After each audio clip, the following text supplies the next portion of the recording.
Selamat pagi Tuhan, jiwaku bersorak, kebaikan-Mu nyata, hatiku pun tegak. Dalam lindungan-Mu, aku takkan goyah. Hari yang ceria, penuh berkat melimpah, karunia-Mu nyata. Cinta-Mu tak terhingga.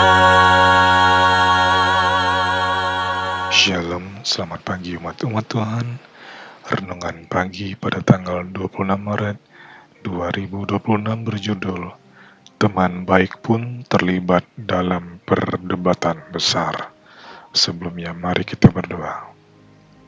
Bapa kami yang di surga, kembali kami berterima kasih untuk pagi hari yang baru ini. Ajarlah kami melalui firman-Mu agar kami memiliki hati yang lembut, penuh kasih, dan mau dibentuk oleh Roh-Mu. Dalam nama Yesus kami berdoa dan mengucap syukur. Amin. Yang menjadi ayat renungan terdapat dalam Kisah Para Rasul 15 ayat 39. Hal itu menimbulkan perselisihan yang tajam, sehingga mereka, Paulus dan Barnabas, berpisah. Mereka tampak seperti tim penginjilan yang sempurna. Namun masalah dapat saja muncul, bahkan di antara sesama teman Kristen yang baik. Begitu pula ketika Paulus dan Barnabas berselisih tentang kelayakan Markus untuk pelayanan. Akibatnya, keduanya mengambil jalan mereka masing-masing yang tampaknya seperti terjadi ketidakcocokan. Walaupun ada masalah, namun Tuhan tetap memberkati mereka. Sekarang, Ia memiliki 2 tim penginjilan, bukan 1. Catatan tentang perselisihan tingkat tinggi itu mengingatkan saya pada perselisihan yang mengancam akan memecah belah kedua pemimpin penganut Sabat pada tahun 1850. Masalahnya adalah kertas kecil dari penglihatan di Dorchester, meskipun benar bahwa setelah penglihatan itu Ellen White memberitahu suaminya, mungkin secara pribadi, bahwa ia harus menerbitkan sebuah terbitan berkala yang pada akhirnya akan menjadi seperti aliran cahaya yang menerangi dunia. Tetapi Bates memiliki pandangannya sendiri tentang hal tersebut. Pria tua itu cukup yakin bahwa terbitan berkala White menyedot uang yang seharusnya digunakan untuk penginjilan. Di sisi lain, White merasa bahwa uang yang seperti dihambur-hamburkan di bidang lain seharusnya dapat digunakan untuk mendukung penerbitan tersebut. James mencatat bahwa saudara Bates menulis surat kepada saya yang menjatuhkan saya serendah-rendahnya. Saya telah berada di tungku panas selama beberapa waktu karena beban yang saya rasakan dengan penerbitan kertas kecil itu.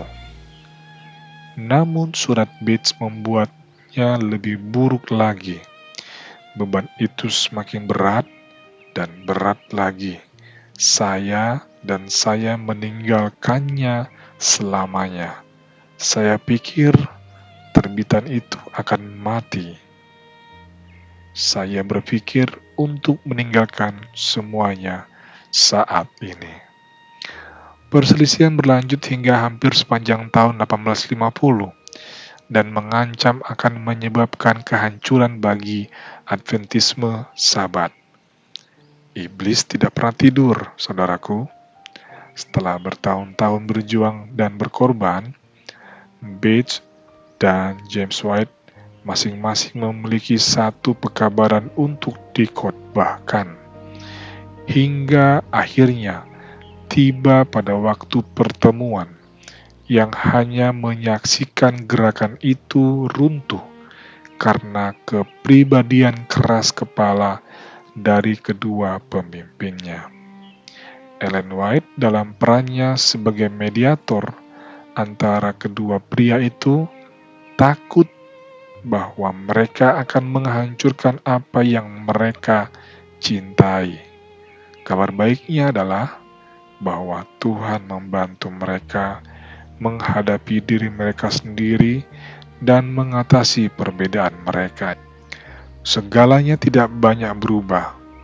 Gereja di abad ke-21 masih penuh dengan tokoh-tokoh yang berpendirian kuat, dan iblis masih mencoba memisahkan, dan Tuhan masih mencoba memulihkan, dan kita harus tetap terbuka terhadap hasil kerja rohnya untuk melunakkan hati. Yang menjadi kesimpulan pelajaran pagi ini, perbedaan dan perselisihan bisa terjadi bahkan di antara orang percaya.